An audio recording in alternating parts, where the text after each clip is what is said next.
Hi guys, welcome to Lights Up YouTube channel.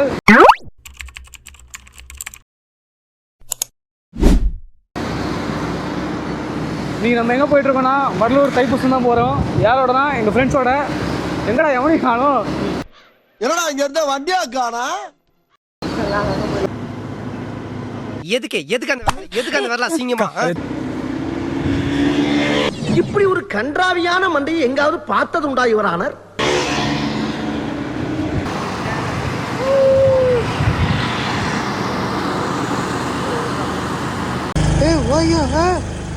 இங்க பாருங்க, தொலையாலேயே வண்டி ஓட்டுறோம். ஆடுறாங்க, பெண்டில் போட்டு போகிறான். மகளே, நம்ம வடலூர் வந்தாச்சு. இன்னைக்கு தரம் தான்.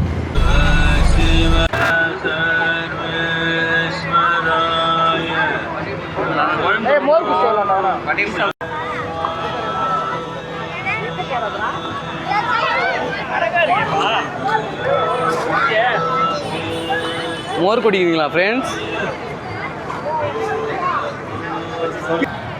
செம கூட்டம்டா அப்பா. கூட்டம் செம கூட்டம். நிறைய சுற்றிட்டு இருக்கோம் நாங்கள். ஆமாம், மைக் போட்டுட்டு என்னொன்று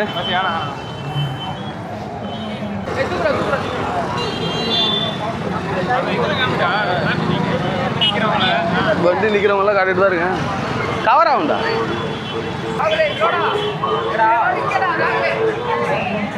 இது என்ன பண்ணுறது மக்களே? போன வருஷத்தோட இந்த வருஷம் பயங்கர கூட்டமும் இருக்குது. அண்ட் தென் யாரும் நகர்த்துறான்னு இப்போ கண்டுபிடிக்க போகிறோம். பார்த்துட்டு டக்குன்னு நீங்கள் சொல்லுங்கள். ஓகே நன்றிகள். திருப்பி கட்டுறா அதான் சொல்லலாம். காட்டிட்டு போயிட்டு இருக்காரு அவரு. நம்ம சேனலுக்கு சப்ஸ்கிரைப் பண்ணிடுங்க.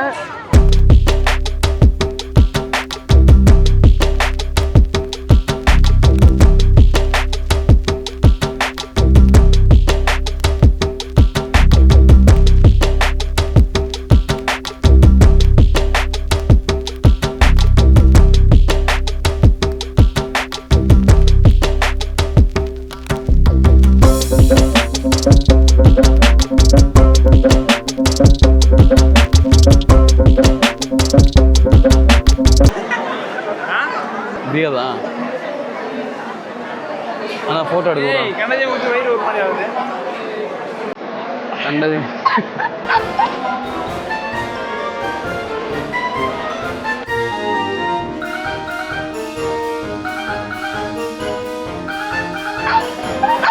மாட்டிக்கிட்டான். போன என்ன பண்ண விக்கி?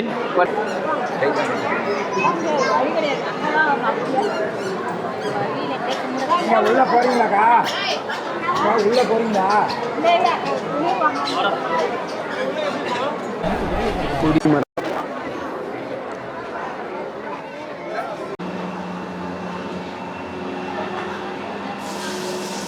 மகளே, 150 வருஷமாக அணையா அடுப்பு.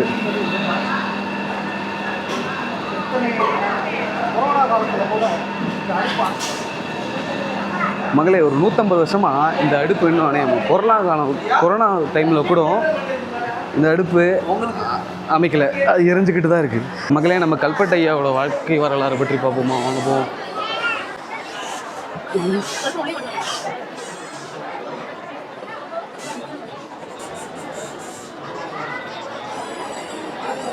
வழியிலாம் படுத்துருக்கேன், வழியிலே படுத்துருக்கேன்.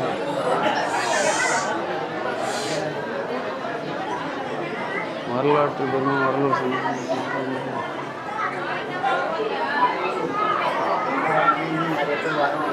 கல்பட்டு ஐயா கோயிலுக்கு வந்திருக்கோம். அவ்வளோதான். ஓகே.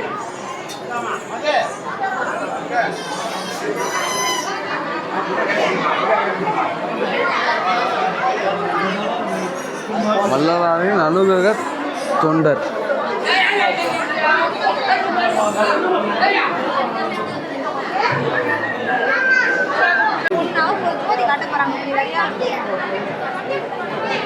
சைவா பண்ணு. எப்போ மச்சி எவ்வளோ பேர் போனா? நமக்கு நல்லா சொல்றாங்க. உயிரெழுத்து பரடியமும் இதுவா எவ்வளோ படி ஃப்ரேம்லாம்? 320 ரூபா வருங்கண்ணா. 320. தனிப்படமாக எடுத்தால் 200 ரூபா.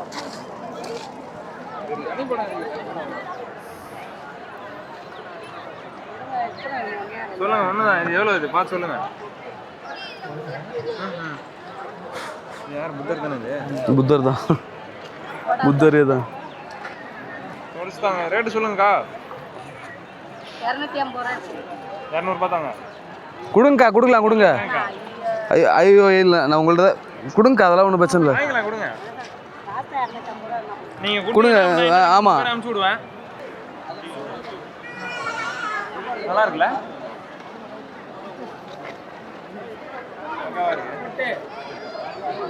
மகளே உங்களுக்கு வேணுமா? அது உங்களுக்கு கிடைக்காது, நாங்கள் வாங்கிட்டோம்.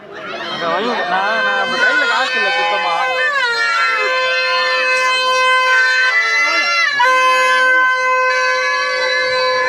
அவள் இடுறா அநியாயம் பண்றாளுங்க. பசங்க தான் பண்ணுவானுங்களா, இவ பண்ணிக்கிட்டு போறாளுங்கெல்லாம். எல்லாம் பொம்பளை. மக்களை பாருங்க, எல்லாம் காலம் கரிகாலம் ஆகி போச்சு இப்பெல்லாம். எத்தனைக்கா பண்ணோம்? இது என்ன கான்செப்ட்?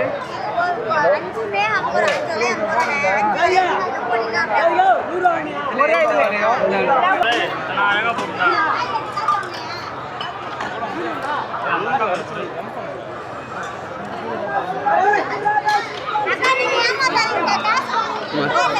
அச்சா, இந்த லாஸ்ட் ஒன் போடும்டா. இரு நானே அடம் பார்த்தாரு. சரி விடு, திரும்பி வந்துருச்சு.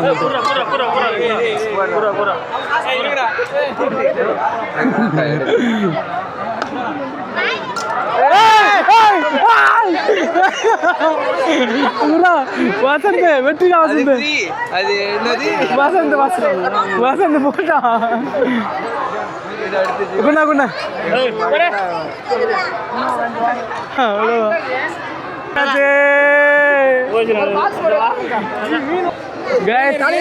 எப்படியோ கஷ்டப்பட்டு ஒரு மீன் தொட்டி போட்டாச்சு கைஸ்.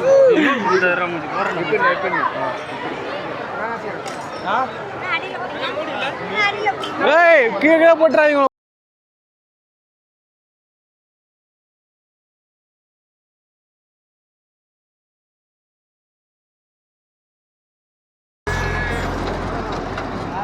மொத்தமாக 154 வருஷம் ஆயிருக்கு. இந்த வருஷம் சேர்த்து 155 தைப்பூசம். அது மிக சீரும் சிறப்புமாக நடந்துகிட்ருக்கு. நடுவில் 2 வருஷம் மட்டும் எது நாட்டணும் அதுவும் இல்லாமல் கொஞ்சம் இதாக நடந்துச்சு. இப்போ கொஞ்சம் நல்லா போயிட்டுருக்கு. இன்னும் மேலும் மேலும் வளர வாழ்த்துக்கள். இந்த வருஷம் அதுவும் இல்லாமல் ஆக்சுவலி ஒரு 4-5 வருஷமாகவே ஆக்சுவலி தைப்பூசமே ஒழுங்காக நடக்கலை. என்ன லைட்டாக வாங்கினேன், வீடியோ எடுத்துட்டு 155 வருஷமாக இந்த சத்யநாராயண சபையில் 100 வருஷத்தில் 365 நாளும் சாப்பாடு எல்லாத்துக்கும் உண்டு. அதுன்னு அணையாத அடுப்பு. அது இன்னொரு மிக சிறப்பு என்னென்னா, அணையாத அடுப்பு. வள்ளலார் ஏற்றிய ஒரு குச்சினை ஏற்றிய அடுப்பு கூடும். கொரோனா காலத்துலேயும் அணையாமல் அதை பாதுகாத்துட்டு இது பண்ணிக்கிட்டு இருந்தாங்க. ஜாதி மதம் வேறுபாடின்றி எல்லாருக்குமே உணவு 3 வேளையும் சாப்பாடு உண்டு எல்லாத்துக்கும். வந்துட்டு போயிட்டு இருப்பாங்க. அதுவே டென்ஷன் ஆகுது. அதெல்லாம் சொல்லக்கூடாது. பக்தர்கள் அனைவரும் கொஞ்சம் விறுவிறுப்பாக ஜோதி பார்க்கறதுனால கொஞ்சம் டிஸ்டர்பன்ஸாக இருக்குது. ஆக்சுவலி இந்த கோயிலோட ஒரு அதிசயம் என்னென்னா, எப்படி வள்ளலார் அவரோட ஜோதி ஆனாருன்னு ஆக்சுவலி அதுக்கும் நம்மளையும் அந்த மாதிரி ஆக்கணுன்றதுக்காக தான் அவரும் போராடிட்டு இருக்கார். அவர் எப்படி கோபம், ஆசை, பாவம் எல்லாம் எதுவும் பண்ணாமல் இதில் ஒரு ஜோதிமயமானவரோ அந்த மாதிரி நம்மளும் இருந்து நம்மளும் அந்த சித்த நிலையை அடையணும் தான் அவரோட ஆசையும். அது மாதிரி நம்மளும் அது அவர் வழிபடியே நடந்து நம்மளும் இந்த வருஷத்துக்கு நீங்களும் இந்த தைப்பூசத்துக்கு வந்திருந்தீங்கன்னா கமெண்ட் பாக்ஸில் நானும் வந்திருந்தேன்னு ஒரு பக்தர்கள் அனைவருக்கும் ஒன்று சொல்ல வேண்டியது என்னென்னா, தைப்பூசம் அன்றைக்கி மட்டும் சாப்பாடு போடாதீங்க, மற்ற நாள் எல்லாருக்கும் சாப்பாடு போடுங்க. பாதி சாப்பாடு இங்கேயே வேஸ்ட்டாக போகுது. அது அவ்வளோ சாப்பாடு இன்றைக்கி வேஸ்ட் பண்ணுறத விட ஒரு நாளைக்கும் கொஞ்சம் கொஞ்சமாக இங்கே ஷேர் பண்ணி அமௌண்ட்லாம் போட்டு அப்போ நீங்கள் கொடுத்தீங்கன்னா அது நல்லது. இப்போயே பாதி சாப்பாடுலாம் வேஸ்ட் பண்ணுறாங்க. இன்றைக்கி தைப்பூசத்துக்கு இன்றைக்கி ஒரு நாள் சாப்பாடு போடுறது அது அவ்வளோ பெருசு இதாக இல்லை. பசிப்பினியில் போக்கலே சிறந்த வழிபாடுன்னு வள்ளலார் சொல்லிட்டு இருக்காரு. இங்கே ஆனால் எல்லாம் சாப்பாடு வாங்குறாங்க, சாப்பிட முடியாமல் கொட்டிட்டு போகிறாங்க. அப்படி உங்களால் சாப்பிட முடியலன்னா அந்த சாப்பாடை வாங்காதீங்க, கம்மியாக வாங்கி சாப்பிட்டு போங்க. எதுக்கு இந்த இடத்த வீணாக்கிக்கிட்டு ஒரு நல்ல ஒரு வழிபாட்டு தலம் அதை போயிட்டு வீணாக்கிட்டு இருந்தால் அது எப்படி நியாயமா அதெல்லாம்? அதனால் ஒழுங்காக நீங்கள் உங்களால் முடிஞ்ச அளவுக்கு சாப்பிட்ற அளவுக்கு சாப்பாடு வாங்கிட்டு, சாப்பிட முடியலையா வேறு ஏதாவது வாங்காதீங்க. சாப்பிட முடியலன்னா வாங்காதீங்க, சாப்பாடு வாங்கி வேஸ்ட் பண்ணாதீங்க. இப்போ சாப்பாடு வேஸ்ட் இப்போ நடக்கிற வழி எல்லாமே சாப்பாடு தான். கீழே ஃபுல்லாகவே பார்த்தீங்கன்னா சாப்பாடு ஃபுல்லாக வேஸ்ட்டாக தான். அதனால் நீங்கள் உங்கள் அன்பான வேண்டுகோள், அடுத்த வருஷம் நீங்கள் தைப்பூசம் வரீங்கன்னா இந்த இடத்துல மட்டும் கொஞ்சம் செருப்பு விடாமல் இருங்க. நாங்கள் கொஞ்சம் வீடியோ எடுக்க யூஸ்ஃபுல் ஆகும். குறுக்க செருப்பு போட வந்துட்டு குறுக்க வந்துக்கிட்டு இருக்கீங்க. இதில் நாங்கள் என்ன பண்ணட்டும்? சொல்லுங்கள். அவங்க கமெண்ட் பாக்ஸில் சொல்லுவேன். ஒதுக்கி விட்டு நடுறா. இப்படிக்கு சன் டிவி செய்திகள் சுகுமாரன், நான் ராகுல், இவன் ஸ்ரீராம். இப்படிக்கு அடுத்த வருஷம் தைப்பூசத்தில் உங்களை சந்திக்கிறோம். அது வரைக்கும் உங்களிடம் விடைபெறுவது நான் உங்கள் ராகுல், ஸ்ரீராம். சொல்லுங்க அந்த கோயிலை பற்றி சொல்லுங்க.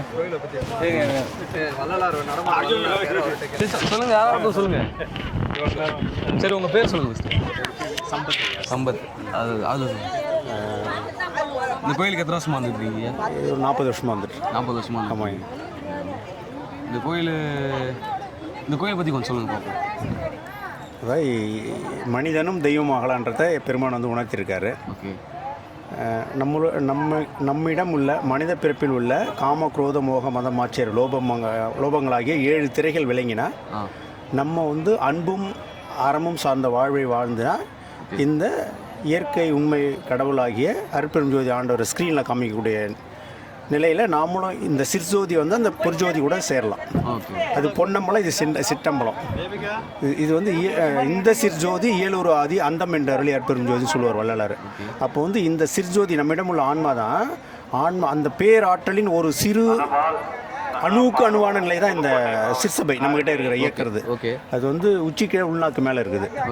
அந்த எந்த ஸ்கேனாலும் நீங்கள் அதை பண்ண முடியாது. பல்லாளர் அனுபவத்தை அதுவாக விளங்கும் திருச்சிட்டம்பலம் தனியிலே தெய்வம் ஒன்றை கண்டின்னு சொல்லிட்டு பதிவிலக்கத்தில் ஐயா சொல்லுவார். அந்த நிலைப்பாடு என்னன்னாக்கா, இது வரைக்கும் எந்த ஞானிகளும் அடையாத நிலையை அருட்பெரும் ஜோதி ஆண்டவரை அந்தமும் ஆதி அந்தமும் ஆதியும் அந்தமும் அறிந்தனியே ஆதி என்று உணர்த்தி அருட்பெரும் ஜோதின்னு வள்ளல் பெருமானே அகவலில் சொல்லுவார். அது என்னென்னா, நீ தான்ப்பா மூத்த பிள்ளை, நீ தான் செல்ல பிள்ளை, நீ தான் ஞான பிள்ளை அப்படின்னு சொல்லிட்டு சொல்லுவார் வள்ளல் பெருமான். அப்போது அதனால தான் தன் கையில் பிடித்த தனியர் ஜோதி என் கையில் கொடுத்த என்னுயிர் தந்தையே, தன்வசம் ஆகிய தத்துவம் அனைத்தையும் என்வசம் ஆகிய என்னுயிர் தந்தையே அப்படின்னு சொல்லிட்டு சொல்லுவார். அதனால் வந்து அவர் மட்டும் அடைஞ்சால் போதில், பெருமான்கிட்ட இருக்கிற சிறப்பு என்னென்னா, நான் மட்டும் அடைந்தால் போதாது, இந்த உலகுயிர் திரளெல்லாம் ஒளிநெறி பெற்று வாழ்ந்தே எனக்கு அருள் புரிந்தார். அதுதான் வந்து 5 உள்ள வள்ளல் பெருமான்கிட்ட அருட்பெரும் ஜோதி ஆண்டவரை கொடுத்துட்டு நீயே செங்கோல் செய்து இந்த உலகுயிர்கள்லாம் ஒளிநெறி பெற்று நீங்கள் அருளாட்சி செய்யுன்னு சொல்லிட்டார். அதுதான் அது பெருமானுடைய வள்ளல் பெருமான். அது எதுனா வள்ளல் பெருமான் தான் சாலை, சங்கம், சபை உருவாக்கினார். சாலைன்றது அற்றார் அழி பசித்தீர்த்தல். சங்கத்தினுடைய கொள்கை வந்து கொல்லாமை, புலால் மறுத்தல், கல்லுண்ணாமை. அதாவது 5 பஞ்சமா பாதங்கள் சொல்லுவாங்க ஆன்மீகத்தில். அந்த பஞ்சமா பாதங்கள் இன்றி அறம், பொருள், இன்பம் இதுதான் நம்ம கற்றுக்கணும் அடிப்படையாக கல்வி. அதன் பிறகு தானாக வீடு பேருன்றது தானாக கிடைக்கிறது. இந்த அறம், பொருள், இன்பத்தை நீங்கள் முறையாக வாழ்ந்தீங்கன்னா, ஈதல் அறம், தீவினை விட்டு ஈட்டல் பொருள், காதல் இருவர் கருத்தொருமித்து இருப்பது ஆனந்தம், பரனை நினைந்து இம்மூன்றையும் விட்டதே பேரின்ப வீடுன்னு சொல்லுவாங்க அவை பிராட்டி. இதுதான் வந்து ஞானம். ஒரு பிள்ளையோ பொண்ணோ இருக்குன்னா முதல்ல அறம் சார்ந்த வாழ்வு. அதன் பிறகு அந்த அறம் சார்ந்த வாழ்வுக்கு கல்வி படித்த பிறகு பொருள் ஈட்டணும். பொருள் வந்து பொருள் இல்லாருக்கு உலகம் இல்லை, அருள் இல்லாருக்கு உலகம் இல்லை. பொருளை கொண்டு அருளை தேடணும். அந்த பொருளானது உலக வாழ்க்கைக்கும் இக வாழ்க்கைக்கும் தேவைப்படும், பர வாழ்க்கைக்கும் தேவைப்படும். அந்த அருள்நெறி வாழ்ந்து கடைபிடிச்சிங்கன்னா இன்பம் தானாக. இன்பம்ன்றது துன்பமும் உண்டு உலகம் இல்லை, ஆனால் ஆனந்தம்ன்றது சத்து சித்த ஆனந்தமாக இருக்குது. இந்த உடம்புல வந்து சத்து தான் உயிராக இருக்குது. அந்த சத்து இந்த உடம்புல உயிர் இருக்கும்போதே சித்தமாகிய அறிவு தெளிவு வரணும். வள்ளல் பெருமான் வந்து இருள், மருள், தெருள், அருள் சொல்லுவார். இருள், மருள், தெருள், அருள் சொல்லுவார். இந்த அருள்நிலை அடையணும்னா அன்பும் கருணை தயவு இறக்க வேணுன்றார். அந்த அன்பு கருணை தயவு இறக்க இருந்தால் தான் இறைவன் வந்து நம்மளை வந்து ஆட்கொள்வார். இல்லாட்டி முடியாது. சூப்பர். அதுதான் வந்து மகிழ்ச்சி. வணக்கம். வாழ்க வளமுடன். அருட்பெருஞ்சோதி, அருட்பெருஞ்சோதி, தனிப்பெருங்கருணை, அருட்பெருஞ்சோதி. நம்மளுடைய வள்ளலார் நம்மளுக்கு எல்லாருக்கும் அப்பா. ஏன் அப்படின்னா நம்ம மகள்களை பார்க்கறதுக்கான நன்னாள் தான் இந்த தைப்பூச நாள். எதுக்காக நம்மலாம் பார்க்குறோம் அப்படின்னா அவர் அடைந்த நிலையை நம்ம அடையணும் அப்படின்றது அவருடைய நோக்கம். அவர் என்ன அடைந்த நிலை அப்படின்னா மரணமில்லா பெருவாழ்வு. அப்படின்னா என்ன அப்படின்னா இப்போ வந்து தெய்வத்தை பற்றி ஒரு குழப்பம் இருந்துக்கிட்டே இருக்குது. இருந்தாலும் வள்ளலார் என்ன தெளிவாக சொல்கிறாருன்னா வெளிதான் தெய்வம் அப்படின்னு சொல்லியிருக்காரு. வெளியிலேருந்து தான் பிரபஞ்சம் உற்பத்தி ஆகிருக்கு. பிரபஞ்சத்துலேருந்து தான் 1 அறிவுலேருந்து 6 அறிவு மனிதன் வரைக்கும் வந்திருக்கிறோம். அப்போ அந்த 6 அறிவு மனிதன் வந்து அந்த அறிவு கொடுத்துருக்கிறது வந்து மறுபடியும் அந்த வெளி தான் நம்ம தெய்வமாக இருக்குதுன்றது தெரிஞ்சு ஆன்ம நேய ஒருமைப்பாடு வரும். ஏன்னா எல்லா உயிர்கள்லையும் இறைநிலை தான் இருக்குது. இறைவனே தன்மாற்றம் அடைஞ்சிருக்காரு, இந்த பரிணாமம் அடைஞ்சிருக்கு, தன்மாற்றம் அடைஞ்சிருக்கு. அதாவது வெளிதான் பிரபஞ்சமாகி 1 அறிவுலேருந்து 6 அறிவு மனிதனாக மாறி இருக்காங்க. அப்போ எல்லாமே இறைநிலையிலேருந்து தன்மாற்றம் அடைந்த சரித்திரம் தான் இந்த மனிதன் தன்னை உணர்ந்து இறைநிலை இந்த வெட்ட வெளியாக மாறி நிற்கணும் அப்படின்றதான் மரணமில்லா பெருவாழ்வு. இதை தான் அவர் சொல்லியிருக்காரு. அதற்காக அன்பும் கருணை இருந்தால் தான் அது வந்து நமக்கு கிடைக்குன்றதை தெளிவாக சொல்லியிருக்காரு. அப்போ இந்த உலகத்துக்கு இப்போ தேவை வந்து உலக அமைதி. அந்த உலக அமைதி எப்படி வரும்னா தனிமனித அமைதி எப்படி வரும்னா அன்பும் கருணையும் தனக்கு வரணும். அன்பும் கருணை தனக்குள்ளே வந்ததுன்னா அந்த குடும்பம் அமைதி கிடைக்கும். குடும்பம் அமைதி கிடைத்தால் ஊர் அமைதி கிடைக்கும். ஊர் அமைதி கிடைத்தால் உலக அமைதி கிடைக்கும். இப்போ எல்லாருமே தேடி வர்றதுன்னா எல்லா செல்வம் செழிப்பு எல்லாம் இருந்தாலும் அமைதி இல்லாமல் தான் நம்ம அவஸ்தைப்படுறோம். அந்த அமைதிக்கான விஷயந்தான் இப்போ. அப்போ இறைநிலை என்றால் அப்படின்னு எதுன்னு பார்க்கும்போது இறை உணர்வே பேர் அமைதின்னு சொல்லுவாங்க. அந்த பேர் அமைதிக்குள்ளே அறிவாக விளங்குறது தான் இறைவன். அப்படிப்பட்ட இறைவனை நம்ம அடையணும் அப்படின்னா அன்பும் கருணையும் மேலோங்கணும். அதை தான் வள்ளலார் வலியுறுத்துறாரு. அதனால் எல்லா உயிரும் தன்னுயிர் போல் பாவிக்கணும் அப்படின்றத சொல்கிறாரு. அதை நம்ம வந்து ஒரு மந்திரமாகவே சொல்லலாம். அவர் எல்லா உயிரும் இன்புற்று வாழ்கன்னு சொல்கிறாரு. இப்படி லேட்டஸ்ட்டாகவும் சொல்லலாம். அண்ட சராசரத்தில் உள்ள அனைத்து ஜீவராசிகளும் வாழ்க வளமுடன் சொல்லலாம். ஏன்னா நம்ம இந்த பூமியில் சூரிய குடும்பத்தில் பூமி மட்டும் இல்லை, இது மாதிரி கோடிக்கணக்கான சூரிய குடும்பம் சேர்ந்தது தான் ஒரு கேலக்ஸி. அது மாதிரி கோடிக்கணக்கான கேலக்ஸி இருக்குது. ஒவ்வொரு கேலக்சிலையும் நிறைய மக்கள்கள் வாழ்ந்துக்கிட்டு இருக்காங்க. அப்போ நம்மளுடைய அண்ணன் தம்பி அக்கா தங்கச்சி எல்லாம் பரவி நிற்கிறோம். அப்போ அண்ட சராசரத்தில் உள்ள அனைத்து ஜீவராசிகளும் வாழ்க வளமுடன் அப்படின்றத ஒரு காலத்தில் நம்ம எல்லாருமே உச்சரிச்சோன்னு வச்சுக்கலாம், நமக்குள்ள பாண்டிங் வந்துடும், பேர் அமைதி வந்துடும். நன்றி, வணக்கம், வாழ்க வளமுடன். மக்களே, எப்படி 7 திரையை திறந்து நம்ம ஒளியை பார்க்குறோமோ அந்த மாதிரி உங்கள் மனசில் இருக்க எல்லாத்தையும் எல்லா அழுக்குகளையும் அழிச்சிட்டு ஒரு நல்ல மனுஷனாக வாழுங்க. கோவப்படாதீங்க. ஒரு ஆமாம், பாசமாக இருங்க எல்லாரும் மேலேயும். என்னடா திரும்பி காட்டிட்டு இருக்காங்க? எப்படி யார் மேலேயும் கோவப்படாதீங்க. ஏய், பேர் சொல்லுங்க. ஹலோ வணக்கம், என் பேர் சதம். ரொம்ப நேரமா நான் ஒரு பொண்ணு தேடி காணும். இந்த மாதிரி தேவையில்லாம் பேசுவேன், கம்னு இருங்க. கோயிலுக்கு வந்து நல்ல வார்த்தையாக பேசுங்க. என் பேர் அபினேஷ். நீ இந்த தைப்பூசத்தை எப்படி என்ஜாய் பண்ண? தைப்பூசத்தில் கொஞ்சம் நல்லா தான் என்ஜாய் பண்ணுறேன்.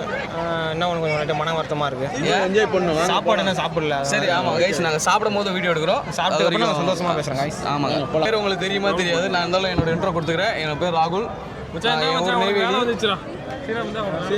நீங்க என்னென்ன கமெண்ட்ல கொஞ்சம் கமெண்ட் பண்ணுங்க. ஆக்சுவலி இந்த வீடியோ உங்களுக்கு பிடிச்சாலும் பிடிக்கலனாலும் ஒரு like and share and subscribe போட்டுறாதீங்க, ஃபோன் வச்சு கேட்பாங்க. Love you guys all.